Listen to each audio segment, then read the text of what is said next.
Hey, hey, hey. There you are. Sorry about this. I had an interview go a little bit late. But it was worth it because it was with Meg Smaker, the maker of Jihad Rehab, which is now called the Unredacted, and we'll be screening it at Icarus Fest, as many people know, and having a panel discussion after it that's going to be pretty goddamn stellar. It's going to have Meg herself with Max Blumenthal, Aaron Mate, Michael Tracy, and Clint Russell. Um, it's going to be an amazing discussion about the war on terror, about U.S. foreign policy, about the Middle East, and it's going to be serious, very serious. But yeah, so if you get a chance, and Meg, the Jihad Rehab has been canceled. Meg is blacklisted in Hollywood. She can't get work anymore because it is believed by liberals that it is racist and Islamophobic, which is like the opposite, actually, of what the movie is. And if anything, it's way too sympathetic to the terrorists that she features in the film. But anyway, yeah. So it's an amazing interview. She's an amazing person. I didn't know her whole history. She was kidnapped in the jungles in Colombia when she was in her early 20s and held for ransom for weeks, I think, and then saw a whole village of people get slaughtered in Colombia. This is like before, and she was a firefighter before that. And then she moved to Yemen and she was a firefighter in Yemen and then started making films and got totally immersed in sort of Middle Eastern politics and started hanging out with all these jihadis and made this amazing movie about former Islamic jihadis who go through this rehabilitation camp called Jihad Rehab in Saudi Arabia. It's a remarkable, one of a kind portrait or examination of the people who are involved in groups like Al Qaeda. These guys are mostly Al Qaeda. One of them was the chief bomb maker for Al Qaeda for many years, in fact, and now he's now reformed and seems to be. But yeah, it's the only time as I told Meg in the interview, it's the only time I've ever seen any jihadist, any Islamic terrorist for who they are, sort of as people. I mean, I don't think I've ever heard any of them talk about themselves or their lives, or we don't know anything except for sort of what we find out through the media. But this is an up close portrait of 5 guys who were in Guantanamo Bay for 15 years, who were in Afghanistan fighting with Al Qaeda against US troops, who were blowing up people in terrorist acts. And you really do see who they are. And it's incredible how, this is really cliched, but how human they are. And when I say that, I mean how they just seem fundamentally as people like you and me, like that. I could imagine absolutely hanging out with these guys at the mall. I could absolutely imagine smoking hookahs with them. They're quite gentle, actually, and fairly meek almost. But these were guys who were basically political mass murderers and were tortured. Well, none of these people were ever charged with anything, though. You gotta. I Oh, no, want no, these guys to. admit it. No. In the film, like one of them says, yes, I Yeah. was, I made bombs for Al Qaeda. Yeah. Yeah. The others, I don't know if they actually pulled any triggers, but they all say that they fought with Al Qaeda in Afghanistan. So Mm-hmm. these guys, these really are, these really are terrorists. Yeah. Anyway, yeah, it's a one of a kind film. The politics of it are incredibly nuanced. Also, I grilled her about her politics, and we actually got into a bit of an argument about the politics of the film. But it's quite hard to figure out what her position is just from the film, which is that is the mark of great art right there. So yeah. Anyway, that was Meg. So that's why I was late, because we had a lot to talk about. So, and Icarus Fest, we're going to screen that on Saturday night. So that's June 10th. With that panel that I'm named, the ticket, you can buy a ticket just for that day. Or you can buy a ticket, which I recommend, for the VIP, which gets you access to 2 after parties and 2 VIP dinners with the speakers and the comedians. So it's an incredible. That's a serious deal, and it also gets you guaranteed seating and priority seating at everything, all the events at Icarus. So yeah, I mean, check it out. Tickets are going fast now because everybody's talking about it. This last week, we've had a lot of talk about it, about Icarus Fest on Twitter and elsewhere. I think Facebook too. But yeah, all the fans of all the podcasters and journalists who are coming, who are going to be speaking, are talking about it. So yeah, it's a thing really picking up. All those checks from Putin finally cleared, so we can pull this thing off. You know, it's about time. I'm like, yo, save some money on those drones or whatever you're sending into those apartment buildings in Kyiv, bro. No, actually, it's the Ukrainians who are sending drones into apartment buildings in Moscow, actually. But yeah, we should talk about this because this is it, man. This is the end game. I think it's the beginning of the end game, meaning that the military conflict is pretty clearly reaching a crescendo after the fall of Bakhmut. And there's also, for the first time, there's now consistent talk in the West among elites about coming to a negotiated solution, a settlement. Now, the neocons who run stuff, Victoria Nuland, Tony Blinken. When I say neocon, I mean those who are committed to the global American empire by any means necessary. That's what neocon now means these days. So you can be a liberal Democrat and still be a neocon, as Tony Blinken and Jake Sullivan are. Those three people, they are not talking about a settlement, although there is word that Sullivan is starting to turn on this. The neocons who run foreign policy, they want to go all the way to Moscow. I mean, they want to run this war until Putin is out. I mean, and they've said that in many ways. Biden's even basically said that that's what this war is really about, and they won't stop prosecuting it. They won't stop sending weapons and money to Ukraine. They won't stop giving them military intelligence in the field until Vladimir Putin is removed from power. I mean, this is what they're about. This is what the war's about, and they've admitted it in many ways. So those people are not budging. They're going all the way to Armageddon, and there's nothing slowing them down. However, what I'm saying is, in recent weeks, there is an emerging, very clear faction that is starting to talk about a negotiated settlement, and it is starting to say things like Ukraine might need to give up the territory that it lost. Sorry, who's this faction with? So there's some evidence that Jake Sullivan, who's the national security advisor, is starting to turn toward a settlement.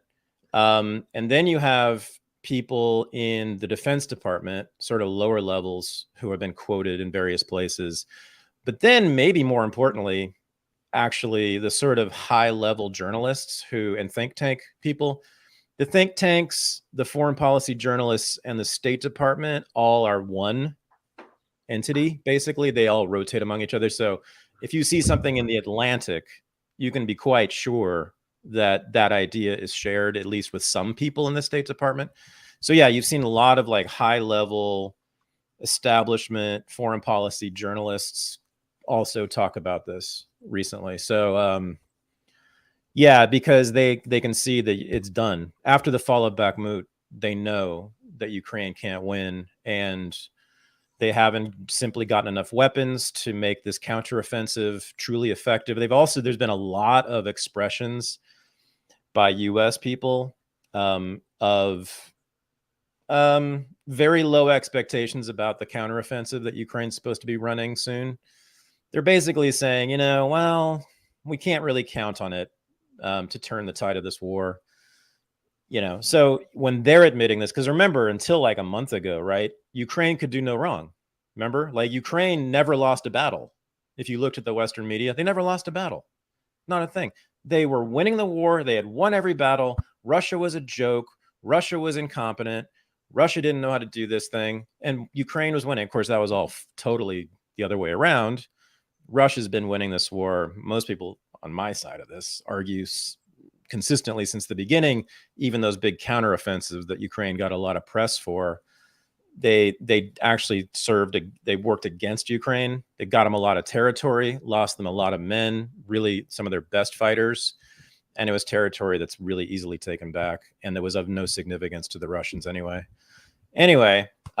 So you see a lot of stuff coming to a head. You also see BRICS has now expanded by yet another important nation. Venezuela is now asking for admission. They will certainly be let in. Venezuela's economy is now in a basket case. True, because of their semi-socialist government. True, but it once was an economic powerhouse.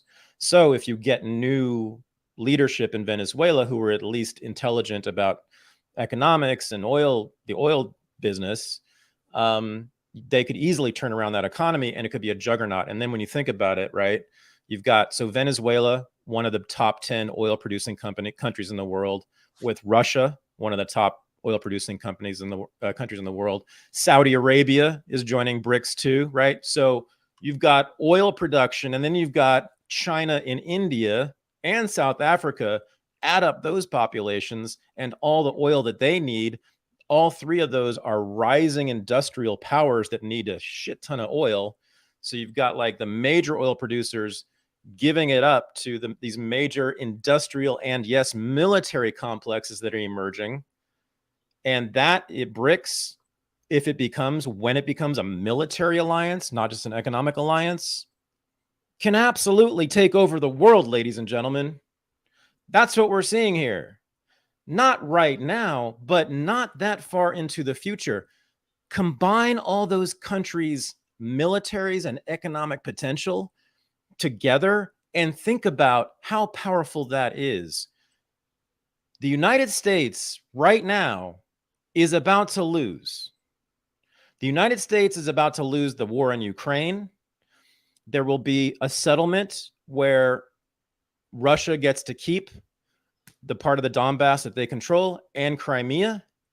And Ukraine, at the very best, will get in exchange for that admission into the EU, the European Union, the economic alliance, but fuck not NATO. So, and even the Russians are probably not going to go for this anyway.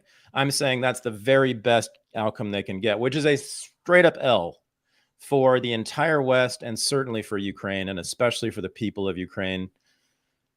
So it's going to end. The West is losing. The US will lose this war, this and all the battles in it, but it's also much more importantly about to lose. It is not about to, it is now losing its empire. The American empire is now actually in decline. I mean, it's in measurable decline. So because you have now several countries that were a couple of years ago stalwart partners and allies with the US, huge trading partners and ally, like Saudi Arabia, for instance, huge partner of the United States. Now they're on the other team, with an air force that was supplied by us. Their air force is entirely US made and trained. Now they're going to be on the other team. Good job, everybody. Yeah, no, the American empire is over, dude. This is it. It's here now. I mean, most of the world's population is in a country that is aligned against the United States now. I mean, this is it. And, the Russian Federation, yes, even though Putin is not an imperialist, but yes, the result will also be that the Russian Federation will extend hundreds of miles into the West now, into Eastern Ukraine and Crimea, which they already had, but Eastern Ukraine will be theirs now. Moving into, so loss, turning point. This is world historic moment. No one cares. No one's talking about it. But fuck around and find out, United States. And yeah. Well, yeah, you had the clip earlier you sent to me of ABC News reporting on these drones for the first time, getting into territorial Russia. And I'm not seeing that effort to go back and realize that the war is pretty much lost. I see them escalating, like them saying that it's not our position to endorse these attacks, but Putin's still the bad guy, and this is just part of the war. No, but they're not getting the money anymore. They're now getting, it went from tens of billions to hundreds of millions to now there's no discussion about, as far as I know, in Congress about another funding bill for Ukraine. And more importantly, there are now more and more Congress people who are either against it or skeptical. You are now seeing Democrats for the first time say, maybe we should think about this. And also be skeptical for the first time about Ukraine's chances of winning, which is just an incredible murderous act. All that lying over the last year and a half about Ukraine winning this war, while tens of thousands of them, Ukrainians, were dying because of this, right? Because the United States especially and the UK forced basically Zelensky to prosecute this war the way he has and to launch all those counteroffensives that gained nothing and killed tens of thousands of men. The lying to sort of push to hold that up, right? They had to lie. They had to tell us that Ukraine was winning so that we would continue to write checks for them because we wanted to be on the side of, a winner. So, but the lie, all it did was produce, the estimates now are somewhere between 100 and 200,000 dead Ukrainian men. And then there's another 20 to 50,000 Russians who are dead. Most of those Wagner group mercenaries. But, those are obviously volunteers. I mean, not the convicts who were exonerated for joining Wagner, but most of Wagner is just straight up mercenary dudes. So it's all sad, but I don't feel quite as sad about people who sign up for this and, volunteer for stuff. And of course, much of the Ukrainian military was volunteer as well, but a lot of it too was conscripts. I'd actually like to see a percentage. I don't even know. I've never seen that. The percentage of the current Ukrainian military that is conscripts who are in combat. Mm-hmm. It's got to be huge, especially now because all their good fighters are dead. So they have to. They're hauling guys off the street now. I mean, but they're forced. They're what's it called? Press gangs. They have these military guys go through and snatch guys off the street who are dodging the draft. And there's videos of this being dragged off to the front, quite literally dragged. So yeah. Anyway, it's yeah, and then the consequence is that most of the so-called global South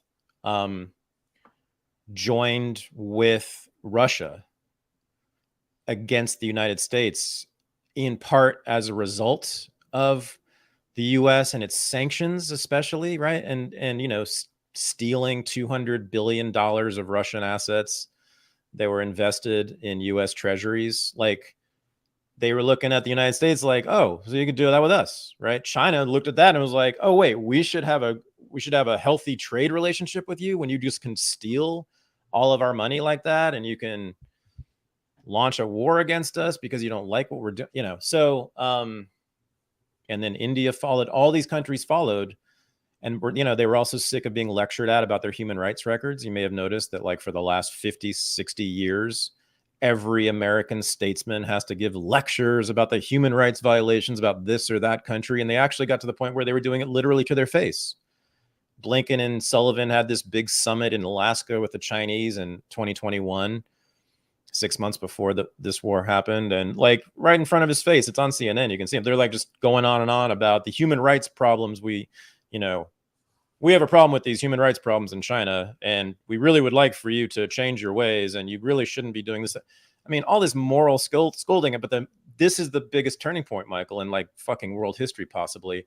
It's what the Chinese ambassador said back to Blinken, which was, oh yeah, we hear a lot about white supremacy in your country and racism. We're hearing a whole lot about how racist your country is, sir. You're talking about our human rights problems.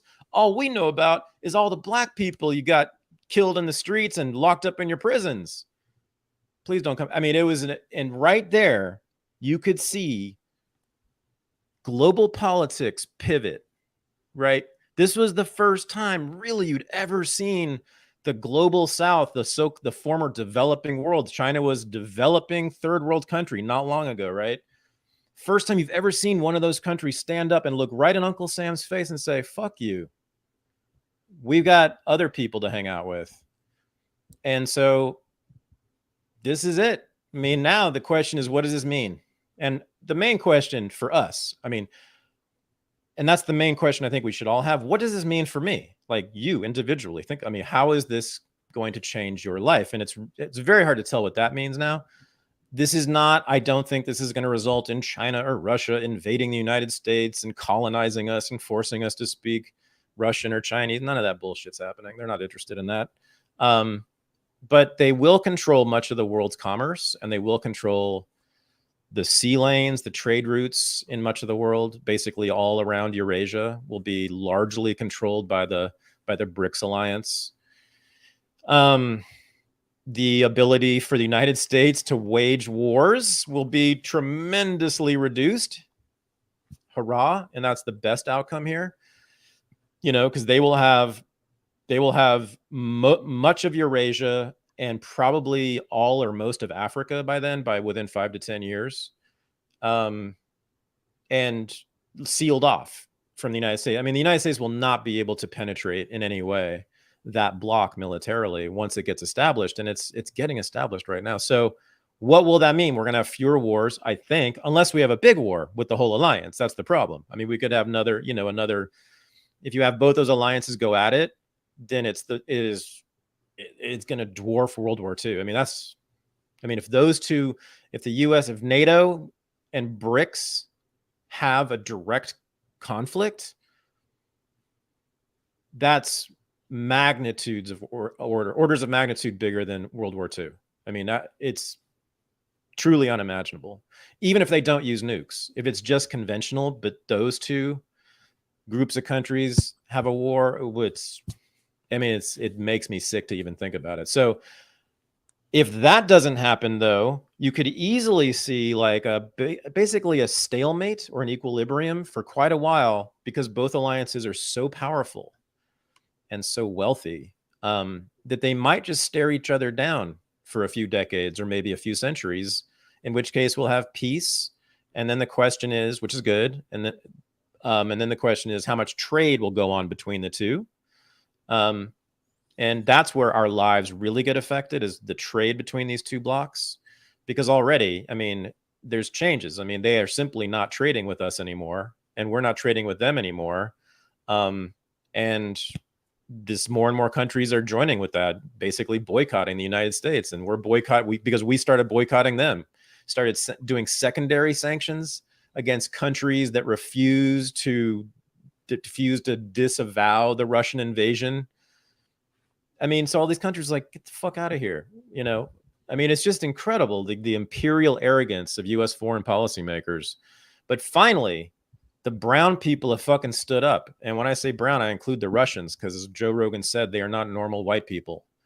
And they're not in this case, right? They're not down with the sort of Western European and American Protestant, Anglo-Saxon, liberal establishment elite. They are different ethnically and culturally than those white people who run our country.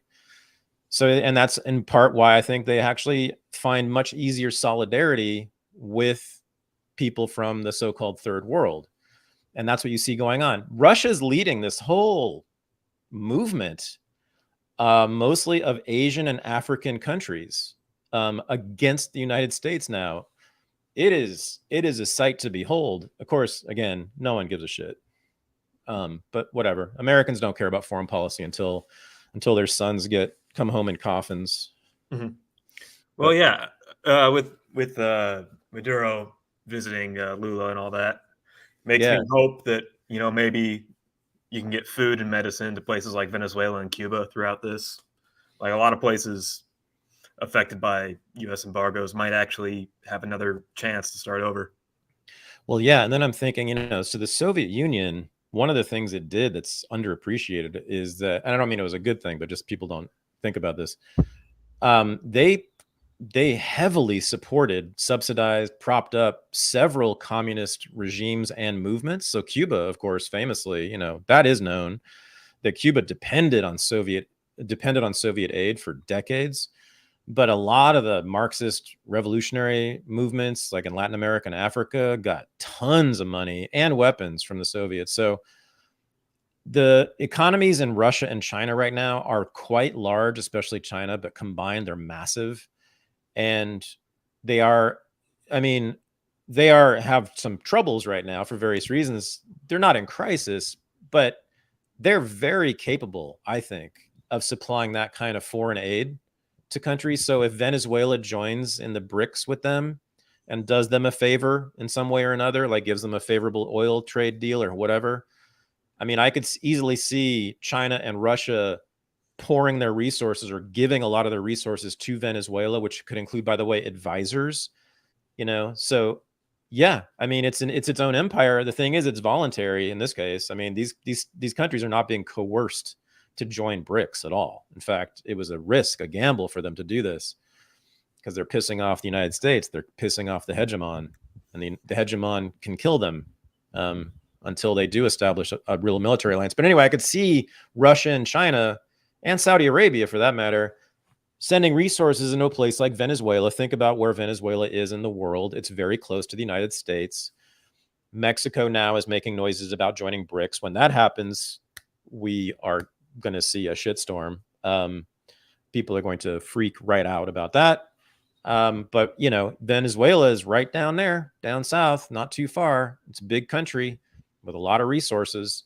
And if you have China and Russia sending its people into Venezuela, building up the Venezuelan economy, sending billions of dollars or rubles into Venezuela, reforming its oil industry, making it an industrial giant again, which it easily could be, it was, and then also building up its military and putting military bases in there that can be used by all the BRICS members. See where this is exactly how they're thinking in Washington as we speak right now.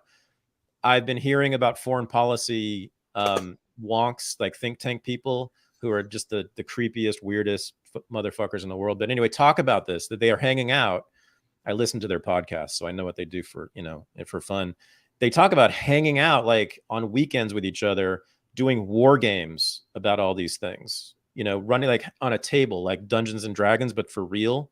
And this is what these foreign policy think tank people do. They spend their time like figuring out how to arrange the chess pieces on the chessboard of the world. This is truly what they do. And their ideas end up in the State Department and then end up in the Defense Department and then end up on an aircraft carrier. That's what happens. So this is what's happening. This is really happening. I mean, I mean, it's like a slow motion catastrophe or slow motion revolution, I think. But it is the biggest thing that has happened in my lifetime in terms of geopolitics. Definitely. This is bigger than the Vietnam War. This is bigger than the Iraq War. The Iraq War was simply now just one of the causes of this new split. So yeah, I mean, it makes me shiver a bit to think about it. It's that momentous. Mm-hmm. Well, again, though, I think I'm not too paranoid about BRICS becoming overtly military yet. Like, that would really intimidate. Well, I mean, not intimidate the United States, but that would almost. It depends on what the U.S. does, right? Yeah. If the U.S. comes out belligerent against them, they have to. Mm-hmm. They have to strap up. But yeah, again, though, I think like the entire world has always wanted an alternative to American hegemony ever since really the post-war World War II. So like, yep. It was inevitable. It was inevitable. It was called the non-alignment movement in the 50s and 60s and 70s during the Cold War, maybe into the 80s too, but like in the heart of the middle of the Cold War, there was, I'm not exactly sure to what extent it became formalized and it didn't add up to much, but there was this identifiable thing called the non-aligned or non-alignment movement, which was countries choosing not to ally themselves formally with either the Soviet Union or the United States. So several countries in Africa, a few in Latin America, I think, went that route. But again, it didn't go anywhere. They didn't ever form a real alliance, as you may have noticed. There is no such, it disappeared. But now we have it, and it's for real. And much, much more importantly, the non-alignment movement was made up of a bunch of poor-ass third world countries. These are players. These are huge economic powers, very large military powers, which again, combined together, will take them, I believe, less than 10 years to absolutely be able to wipe the United States out in war. I am convinced of that. And a lot of people are too. And I guarantee you, again, as I said, that is what they are thinking about right now, night and day in Washington, D.C. They are the people who do foreign policy in Washington, D.C. are freaking out right now. Mm-hmm. Well, this is the thing, though. Like, this wasn't too recent. I think like a week or two ago, like Foreign Affairs magazine is the most scary notification I get in my inbox, my email inbox. But they had an article about, hey, isn't it time we push into Crimea right now? Because like that was one of the objectives of the war, right? Is to reclaim Crimea from 8 years ago. Yeah. Again, I don't see the elites changing the narrative on Ukraine. Do they just like support insurgency for the next decade until? Oh no, they're still flying the blue and the yellow, for sure. But no, they're just simply talking about they're sort of reducing expectations about the counteroffensive, and more importantly, there have been noises about a settlement, a negotiated settlement. In other words, so there's a split now between people who are calling for peace and people who are refusing to call for peace, which are the neocons, like Blinken and Newland. But so the people, but the line among them all, they're still all united as super pro-Ukraine and super anti-Russia. This is just half of them. The peace faction, the emerging peace faction, is just thinking this is tactically and strategically necessary, that they can't win, and so it's best for the United States to throw in the towel on this. That clip of Lindsey Graham emerged. Right. He is definitely not in the peace faction. Yeah. But yeah, he was calling all the money spent thus far the best money he's ever spent on foreign policy, and explicitly only for the purpose of killing Russians. So like strategically, that has to be the goal of the war, right? Is to just drain Russia of as many military resources as possible before there's an even bigger conflict, right? No, I said the goal is to remove Putin. No shit. I mean, now, short of that, yes, they would also like to, as Lloyd Austin actually said in public, he said this, they would love to degrade the Russian military. And as he said, make it impossible for them to do anything like this again, meaning making it impossible for them to like fight any war. Yeah, no, but Graham is like one of the leaders of the Neocon faction. I mean, he's completely insane, and he's been big on Ukraine since the get-go, since 2013. The guy's been like pushing Ukraine hard. So it's people have to be made. People have to know. People have to find out that there is a faction of people in the federal government, most of whom are unelected, and we are talking about a few dozen people, basically, who are prosecuting this war by any means necessary with that objective in mind, and that they will not settle for anything less. They will not stop until that happens, until Putin is removed from office. I mean, this is regime change at its most belligerent. I mean, this is, well, short of Iraq. I mean, I guess it's similar to Iraq, but in some ways it's even bigger than that, because Russia is a much bigger, more powerful, more important country just strategically than Iraq, of course. So people need to be made known that that this is what's going on. And it's really just a handful of people who are responsible for this. Meanwhile, 99% of Americans don't even really know the war is happening. I know they've heard about Ukraine and they've seen the flags, but they don't really know. And a lot of Americans, I'll bet you more than half, like, don't even know that, because more than half of Americans don't read the news at all. And anything like foreign affairs, they super don't read that. I mean, so this little group of people who run American foreign policy, they operate just with impunity, like, because no one cares, no one pays attention outside of these little teeny bubbles of people who care about foreign policy. So god damn, just get the word out, because we are really losing we've lost the empire, but we could lose a whole lot more if someone makes a mistake. And now they're sending drones into Moscow. That's how desperate Ukraine is. And by the way, that's another clear indication that they're losing the war, right? They're trying to stir stuff up to provoke Russia to do They're something. trying to provoke a retaliation, right? To provoke an escalation, which will then justify their own, which it's all about the West funding this thing, right? So it's just about convincing us, Americans mostly, to give them more money and weapons. So if we, if the Russians come and do something mean and nasty in response to this, of course, CNN will show nothing but that for days and days and days. And then they'll have another bill in Congress to give another $10 billion to Ukraine. And then they'll vote for it. So Putin is super like cool-headed about these things. And that's how he's operated the war from the beginning. I mean, he and all of his top generals, not Prigozhin, who's completely crazy, but the guys who actually run policy, they have taken pokes to the eye and fingers up the nose, and they've gotten every provocation from the West possible almost daily.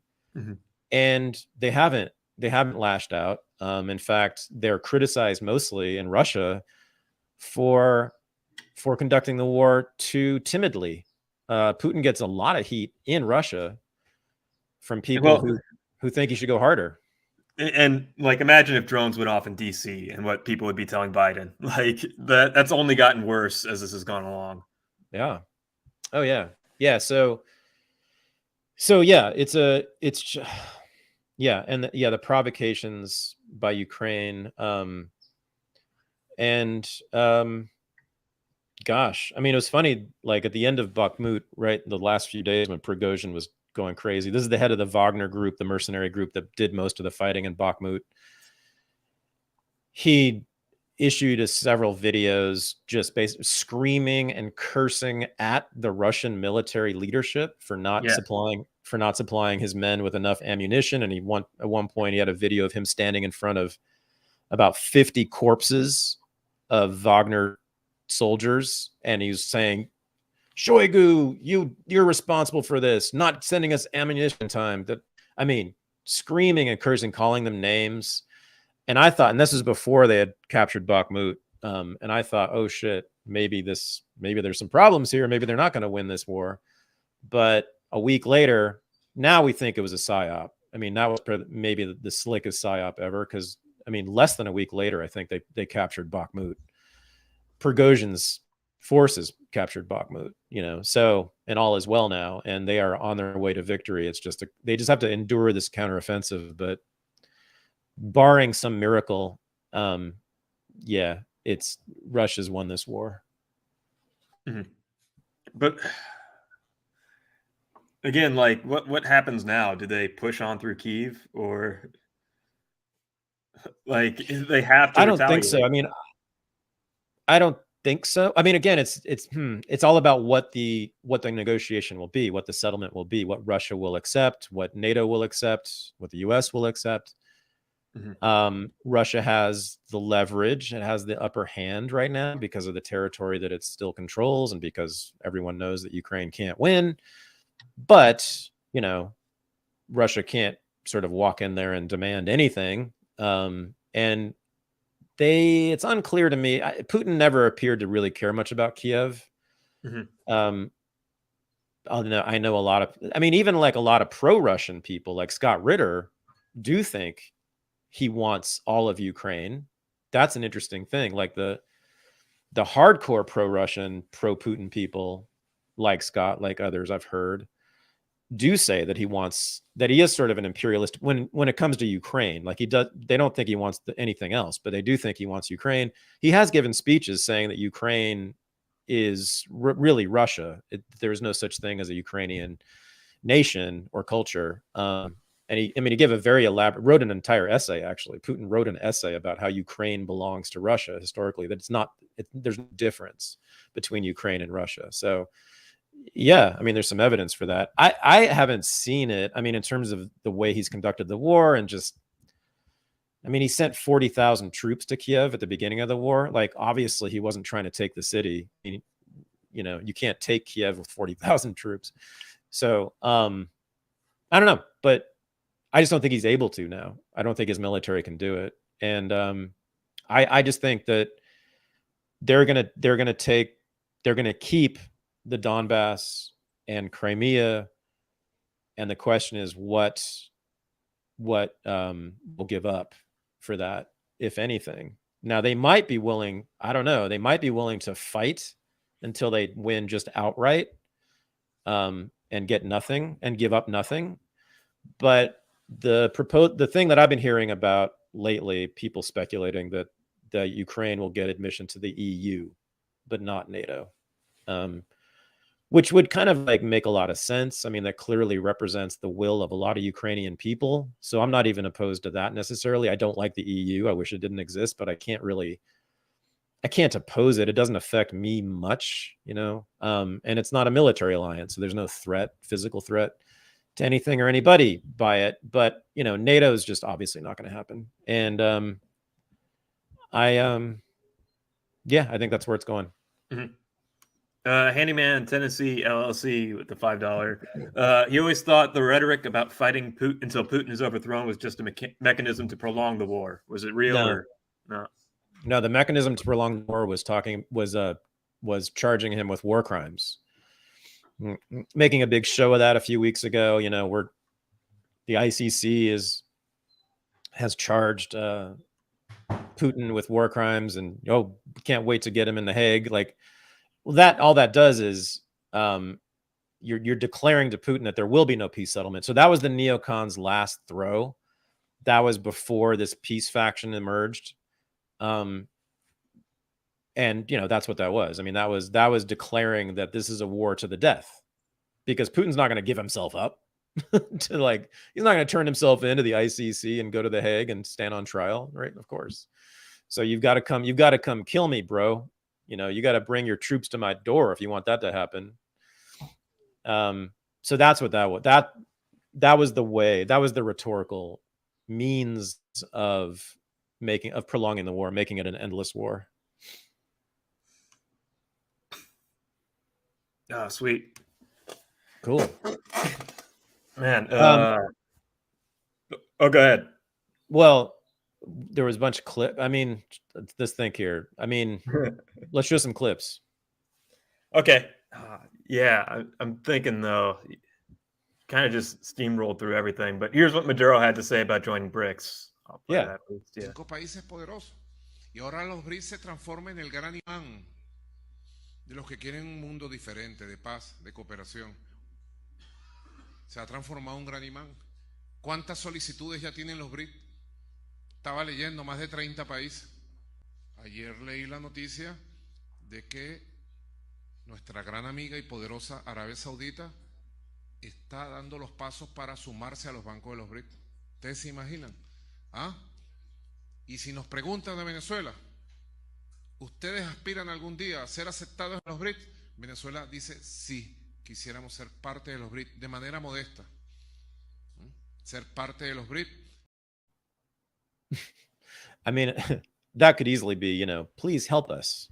The U.S. is not helping us. The U.S. is subverting us, and we need help because Venezuela is a basket case, as I said. So it doesn't matter, though. I mean, if it's sincere for whatever reason and they join, again, they have massive oil reserves underneath the ground in Venezuela. Oh my God. You join that up with Russia's oil reserves and goodness, and Saudi Arabia's oil. I mean, that's a powerhouse right there.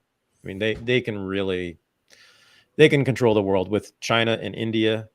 those massive those armies. Think about how big those armies are and how big they could be with all those, with 3 billion people between them, just in India and China.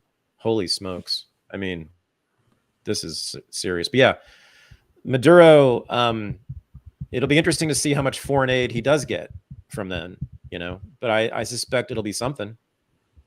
Yeah. Yeah. The Washington Post already had an article out. Brazil's Lula promised to save democracy. Why is he embracing Maduro?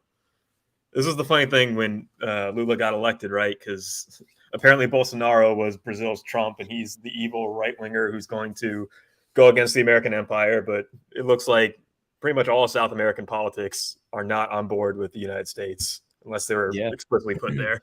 Yeah. And the delicious thing is that the Biden administration pushed Lula big time, kind of campaigned for him, really promoted him, supported him, wanted him to win.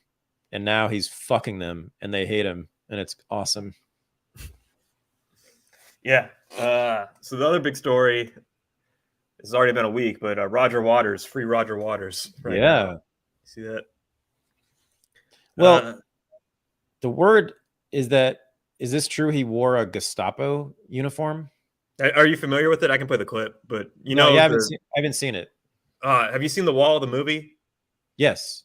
Yeah. So he, the musician Pink Floyd, becomes a dictator for a piece of that. So his stage show has always incorporated that. Okay. So this is what it looked like, and especially this is the TikTok in particular that went viral. So once it's in a 15-second clip, but here we go.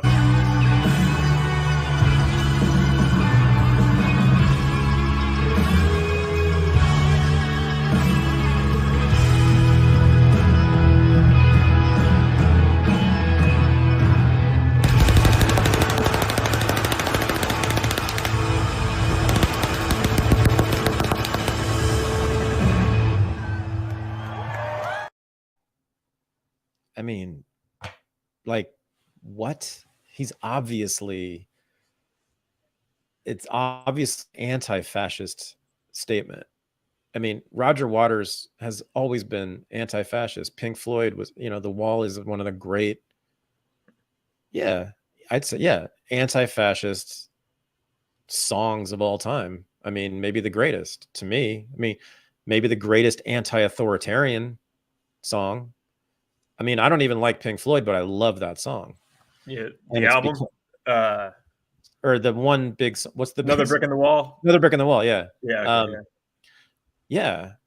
God, I mean, it's about school being prison for children. It's incredible. Mm-hmm. So, God, we need to. If we had, I mean, they're the great. Just for my politics, politically. Those are definitely the greatest lyrics ever written by a pop band. So, but anti-fascist, anti-authoritarian, like they're actually saying that he's promoting fascism. Is that what they're? Well, you can't do that in Germany, like and most of Europe, it's all their anti-Nazi laws. So because even if you're making fun of the Nazis, even if you're well, I think I think he's going to beat this case, and I think the court's on his side, but there's still an investigation. This happens all the time. Even like for historical purposes, there's a law in Russia against the same deal, and a lot of like historical photos and historical staging of stuff has been taken down. But yeah, it's because it's so close to Nazi imagery. So people interpret it as a call to violence. And I mean, Roger Waters and David Duke probably do agree about the Israel-Palestine conflict. And there was a balloon in there of a pig with a Star of David on it, talking about the nation of Israel and his beliefs on it. But wait, are you suggesting that Roger Waters is anti-Semitic, or just anti-Israel? Well, he's anti-Israel, and the ADL sees because David Duke is anti-Semitic and anti-Israel. Yeah. But just want to clarify that. They do sound identical when they're talking about the conflict. Yeah. Oh, really? David Duke sounds like a left-winger, like a pro-Palestinian left-winger a lot. Yeah. When he talks about it. Yeah. I don't hang out in those circles much, Michael, Mhm. so I wouldn't know. But I Yeah. don't really spend my time listening to David Duke speeches. I don't. Don't you have better things to? No. He's on speed dial for me. But... No, actually, I bet you anything that David. I haven't listened to David Duke, but I'll bet you anything that he has a lot of really interesting, intelligent things to say. Because that's what I always find that whenever I do stumble upon the actual words of one of these people, like the Unabomber or like some leader of like what's actually interesting is what's that fat Nazi group? It's kind of called working people or working men's or working class party. You know what I'm talking about? It's War? explicit. It's explicitly working class, and that's their name is like worker, working, work something. Yeah, Or I don't want to speculate too much, but anyway, yeah, I don't that want to guy. start listing off 15 that it could. Yeah, right. Oh, yeah, right. Matthew, his name is something. Oh, Matthew. I think I know who you're talking about. That's one guy, but yeah. Yeah, with an H, maybe his last name's with an H. Man, that guy's really interesting. Yeah. I think he's doing something different now, but he was like a straight up Nazi, like just no doubt about it.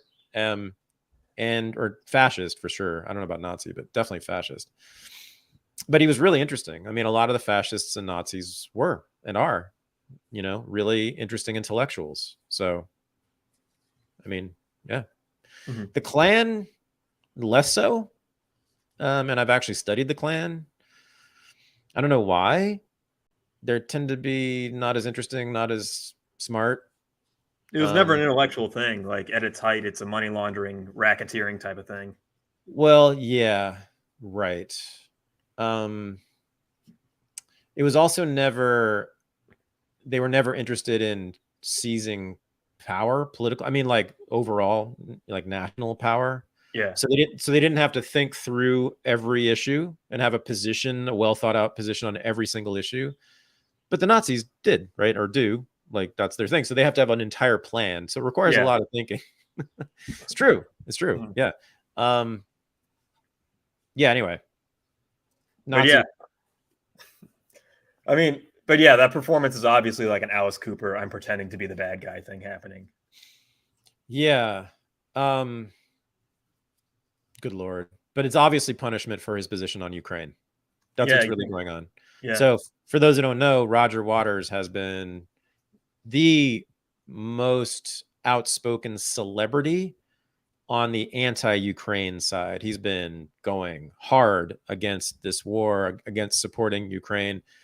And the thing is, in the UK, that's especially dangerous because in the UK, that's like a cult in the UK about Ukraine. There is no dissenting opinion about Ukraine in the UK. So he's a real pariah in his own country. And I'd actually be afraid for his safety because he is. And then his whole thing with Israel, Palestine too. I mean, people hate him, especially in the UK. He's on the assassination list, like the Azov assassination list, right? Yeah. That's right. Yeah. Well, actually, I think that's the Ukraine government directly. Yes. That's what I heard recently. Yeah. Mm-hmm. So yeah, the hit list, the Ukraine hit list. It's nice. The daughter of an unregistered guest was on that list, and then she was murdered. Daria Dugina, daughter of Alexander Dugin, was on that list and then was murdered in Moscow.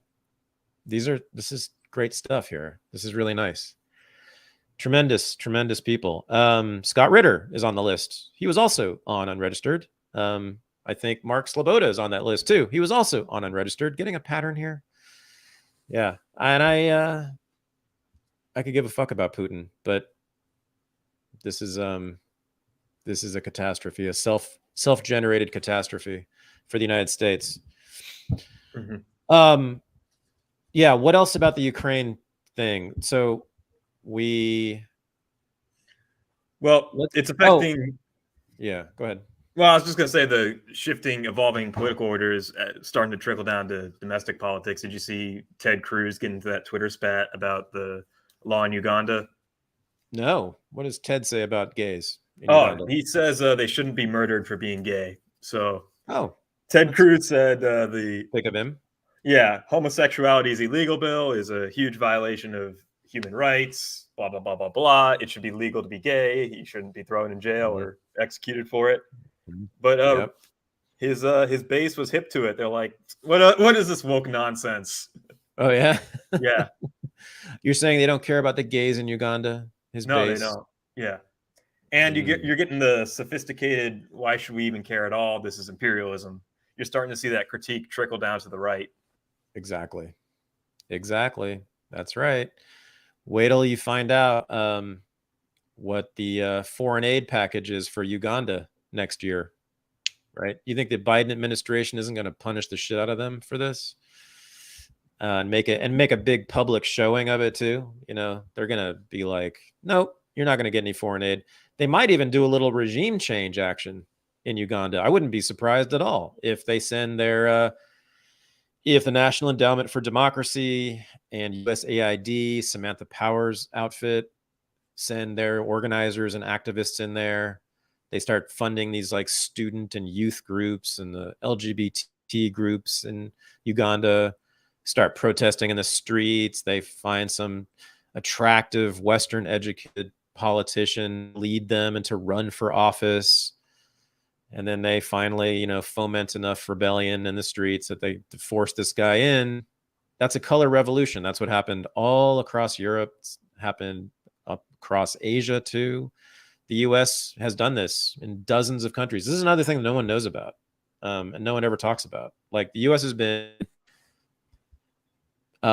overthrowing governments all over the world recently. I mean, we know about them doing it a while ago, but I'm talking about in the last 20 years. I mean, they've done it in more than a dozen countries, have overthrown the government or really tried hard to overthrow the government in exactly the way I just described. And Uganda is not strategically very important, so they might not do this, but it would set a good example to the rest of the world. You know, like you got to have our LGBT policies if you want to be down with us. And if you don't, if you're not down with us on this stuff, we're going to overthrow you. We're going to regime change you. Color revolution you. Soros will fund it. That's the recipe. It's quite amazing. Mm-hmm. But yeah, Ted Cruz. So I guess this is him signaling that he would like to still be invited onto CNN sometimes. No, Ted Cruz's instincts are always establishment, and then he needs his base to kick him in the pants and say, hey, you're supposed to be the Mr. Constitutional Republican guy.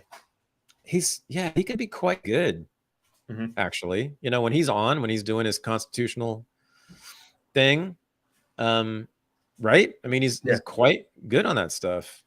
And he's been quite good on the FBI, I think. Not perfect, but quite good on it. When he decides to be, he's good. I don't understand the guy. He's very talented. Okay, so also the Taliban invaded Iran. Oh, yeah. Border skirmish. Yeah. I don't know exactly what's happening there, but I know that they used U.S. weapons, didn't they? I mean, yeah, it's the Taliban, so. Yeah, no, I think there's pictures of them like in Humvees driving. Yeah. So you have Taliban driving American Humvees and with American weapons in an invasion of Iran. Like things have gotten pretty convoluted. Well, which is enough for there to probably have been some meetings saying, hey, should we give the Taliban weapons again? It works every time we do it. Yeah. Yeah, Iran has been sort of out of the news recently, but meaning just the last couple of weeks. But you know, they are BRICS material too, and they already have a relationship with Russia and China. And both. That's right. They have long established trading relationships with both. So Iran is effectively in the fold as well. Although they have a peace deal with Saudi Arabia now going on, or possibly, I don't know, maybe it's in the works, but maybe not. I don't know. Yeah, I don't know. I don't know what's going on with the Taliban.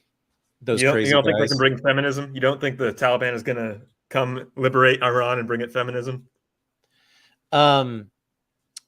Yeah, so a word about feminism in Afghanistan. Everybody should go look up.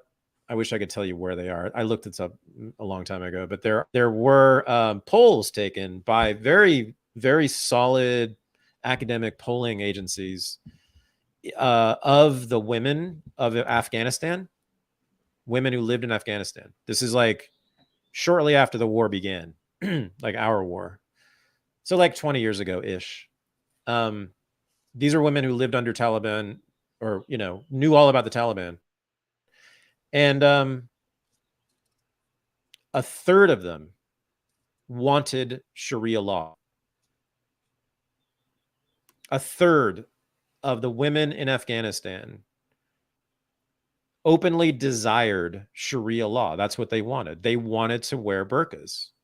They wanted all women to wear burqas. They wanted to have no political rights, no civil rights. They wanted all that stuff.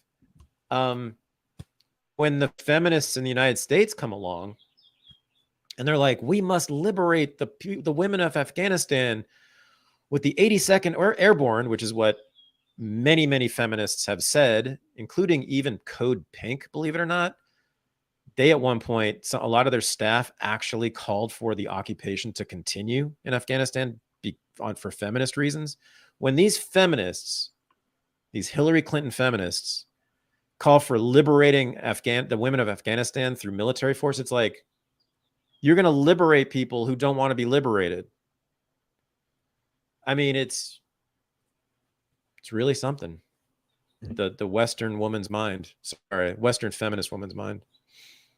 Cool. We got another super chat over from Rumble. Trilixana, thoughts on the WHO's recent power grab? New amendments for international health regulations would make their recommended pandemic policies binding for member countries. Oh, yeah. That's from a couple of weeks ago, right? Yeah. I haven't really researched it. I don't know. I don't know. Do you know anything about this? I know what the basics are, but I don't. Yeah, the World Health Organization is just trying to make everything permanent and binding from the pandemic. Well, I mean, you know, look at what the organization is. It's the World Health Organization. So these are people those who founded it were interested in global governance. Mm-hmm. That's what these people are. These people, their life mission is, you know, the centralization of all governance on Earth. That's what they stand for. So what they want further centralization through this mandate is no surprise. That's what COVID was all about for a lot of these agencies and organizations and governments, was an awesome opportunity to further centralize government power. Mm-hmm. Well, what would happen is, if this were to pass, it would be supposedly international law, legally binding agreement, that when the next pandemic happens, we automatically lock down, or we automatically follow the WHO's guidelines, as opposed to the WHO just puts out their own guidelines and as recommendations. Yeah, that's a great idea. Right after we've learned all this stuff about COVID and what we should and shouldn't do during such a pandemic. And yeah.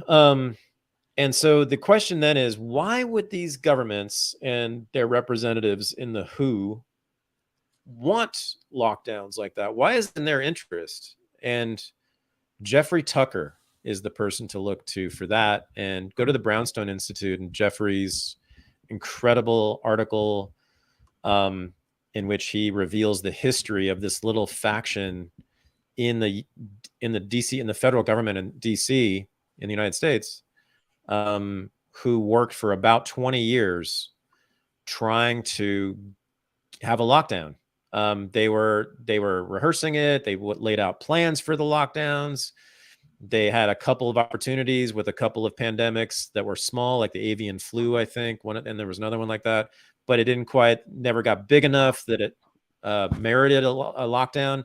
So they were kind of frustrated. And then finally COVID-19 happens and they're like, yes, we've got this. And they got their way. But there's been a little group, like there's a little tiny faction of people who run foreign policy, I said. There's also, turns out, this little tiny faction of people in the federal government, like in the deep state, in the bureaucracy, who have been there for decades, planning for this, wanting a lockdown, a global lockdown. So we need to find out who those people are, like in the British government, because I'm sure they're there, you know, and the French government. it's going to be some little faction, right? Just like here, I'm sure. It's not like all French people and all, who were hardcore lockdowners, by the way. It's not like all French people were like that or wanted that. Not even all the government. It's a very fractious government, in fact. I'm sure it's just a little damn cabal running things that got their way. And that's who ends up influencing international entities like the WHO. And I think that's what it is. There's this culture of a particular international elite group who are in these jobs, have these positions, come from the same universities, probably live in the same neighborhoods, right? Same culture. It's this little international globalist group who have to be identified, like named. And I'm not saying, torches and pitchforks, but we got to know who they are. Like Victoria Nuland. It's so great that people actually know who Victoria Nuland is. Like no one ever knew who she was before, but now she's almost a household name. And so we can actually point at her and say, yeah, that's who's doing this, because it's true. But yeah, the WHO, there is a globalist elite that is transnational, that is operating in most countries. That's very, very tiny and unknown and largely secretive. And they need to be found out and exposed and identified. Wow. I mean, it's funny that you talk about this. This is what Alex Jones was on for decades before everybody else. It's transnational elites. These are the meetings they go to. It's Bilderberg. These are their organizations. World Health Organization. Bilderberg. IMF. Yes. So I watched Alex Jones on Joe Rogan, 3-hour interview. This was like 2 years ago. I think it was the last time he was on Rogan. 3-hour interview. I had never listened to Alex Jones before. And so I decided to fact check every single thing he said over 3 hours of talking. This is Alex Jones. And he's like just spewing stuff, right? So that was a lot of fact checks. Every single thing he said was correct. Every single thing he said. So yes, Alex Jones is right about a lot of these conspiracies. And this is essentially a conspiracy. Yeah, that Jeffrey Tucker uncovered about the lockdowns. I mean, it's really kind of Jeffrey really, I think, found kind of the origin of COVID right there, or the COVID response. Like that was it. Like why that happened. Why that happened in 2020 and 2021.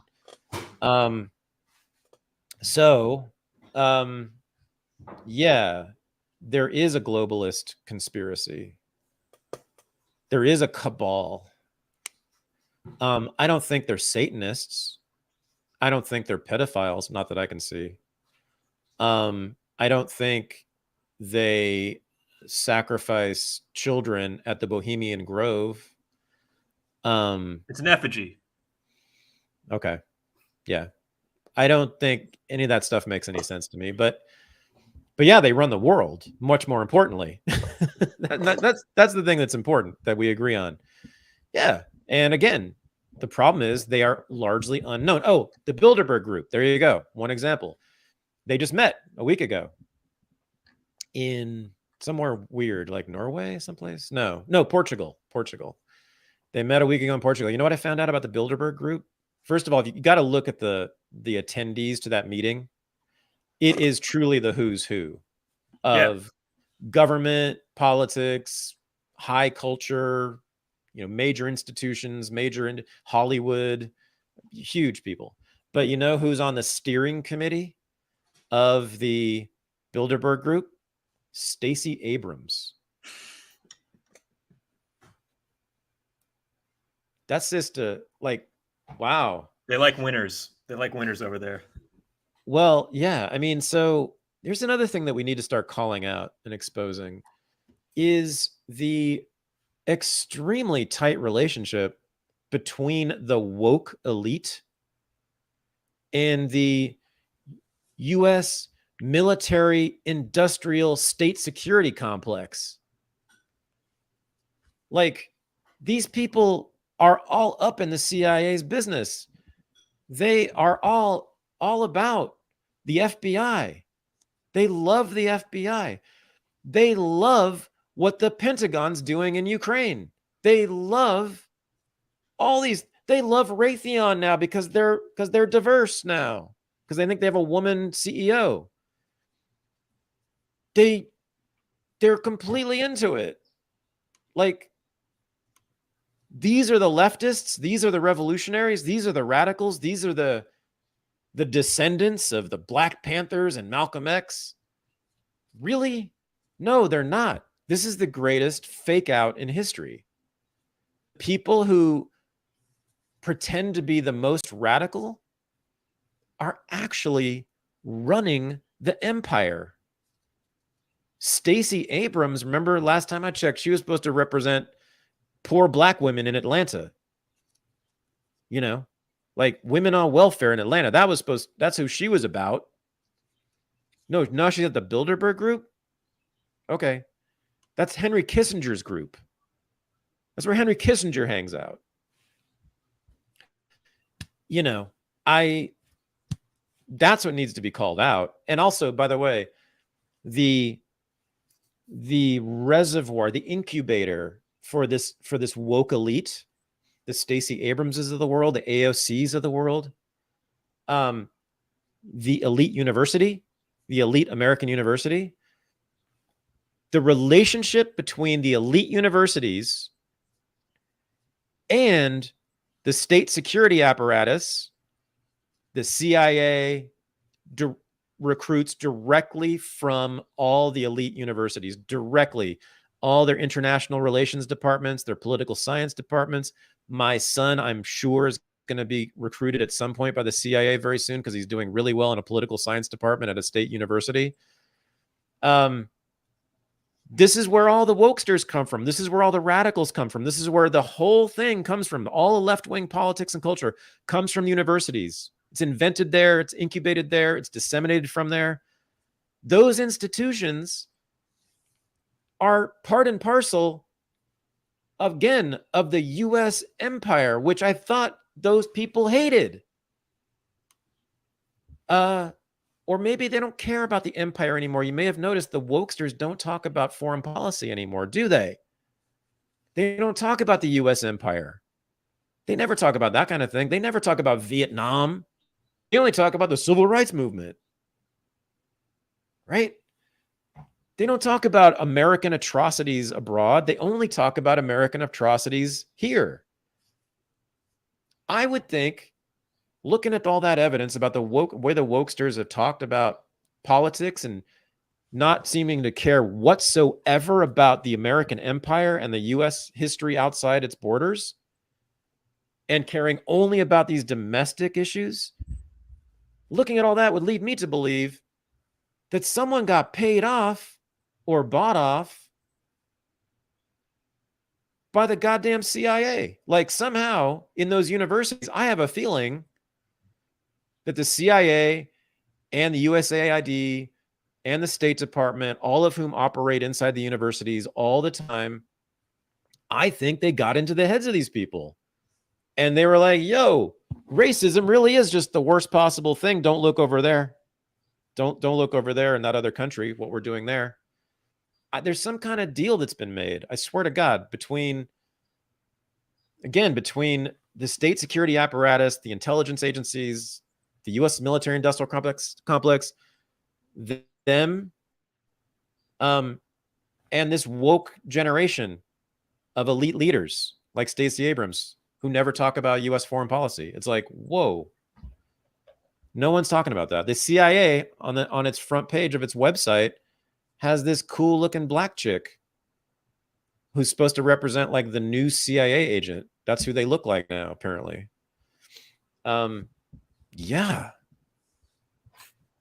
And then everybody wants to know, do you think RFK is sufficiently good on the war in Ukraine? This was a big debate between Tracy and Dave Smith over Twitter. Is RFK Jr. the only guy who's said some dissident-y stuff about the war in Ukraine, saying that there should be a settlement?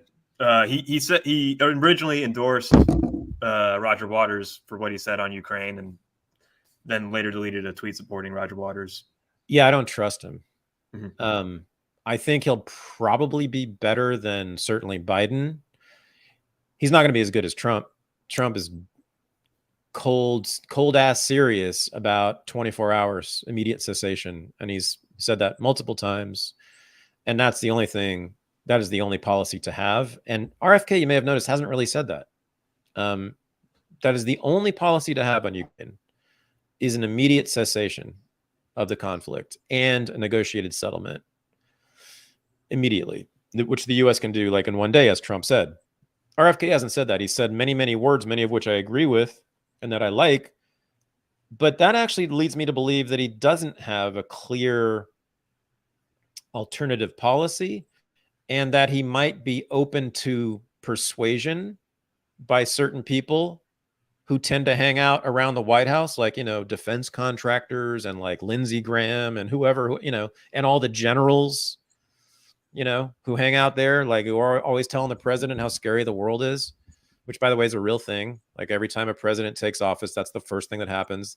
The generals take him down to the Situation Room and show him maps and all the troop placements and all the threats and all the dangers in the world, and convinces every president to stay the course of the American empire. Keep sending those aircraft carriers out there. He's going to come under a lot of pressure if he's president from all those people. And given who RFK's dad and uncle were, the greatest war hawks, yes, they were greatest war hawks in modern American history. There's no one certainly more hawkish than the fucking Kennedys. Look it up. People are so ridiculous about this. They have this idea that those were peaceniks. No, Bobby Kennedy opposed the Vietnam War at the last minute, way after most people had turned against the war. And it was only because he could see that they were losing. This was after the Tet fucking offensive. And he venerates those guys and talks about how they were. RFK Jr. talks about how his father and uncle were these peaceniks, like rewriting history, but also like he says he's going to represent their legacy. Well, if you're going to represent the legacy of those Kennedys, your dad and your uncle, we're going to have a war in the third world then, because that's what those guys were about. So, no, I don't trust him on this. And I do love out of what he said about it. And he might turn out to be okay on this question, but I don't buy it. I mean, I buy what Trump is selling on that. Mm-hmm. It's funny. Legalese brings up Joe Kennedy was 100% against U.S. involvement in World War II. That's right. Yeah. Well, wait, is that actually true? I don't think that's true after 41, because a lot of the isolationists folded, and JFK famously fought in the war. So I kind of think not, but doesn't matter. Yeah. But yeah, it's funny. The bootlegger is the peacenik. Yeah. No, his son, I mean, just go look at JFK's campaign against Nixon in 1960. I mean, you want to see some war hawkishness. That is every speech. He was talking about how we needed to go hard against the Soviets. He called Ike cowardly and weak against the Soviets. He called for more nuclear missiles. That was JFK's main plank in his platform when he was running for president, was more nuclear missiles. I swear to God, look it up. Like in 1960, people pretend he was some peacenik. It's insane to me. Yeah. And because of that, it seems like RFK is getting like the libertarian vote and DeSantis is getting the Democrat vote. That's right. Like, yeah. They're like crossing over or something. Like the right wing is going to RFK and some of the left wing is going to DeSantis or something. Or yeah. No, I think a lot of Democrats are going to DeSantis, right? I think he does appeal to them. The classical liberal anti-woke people love him. Like the old school liberals. Yeah. Old school Democrats, for sure. I could see him totally, because he's very technocratic and very practical, and he's not going hard against welfare. And they probably agree with him on all the woke stuff.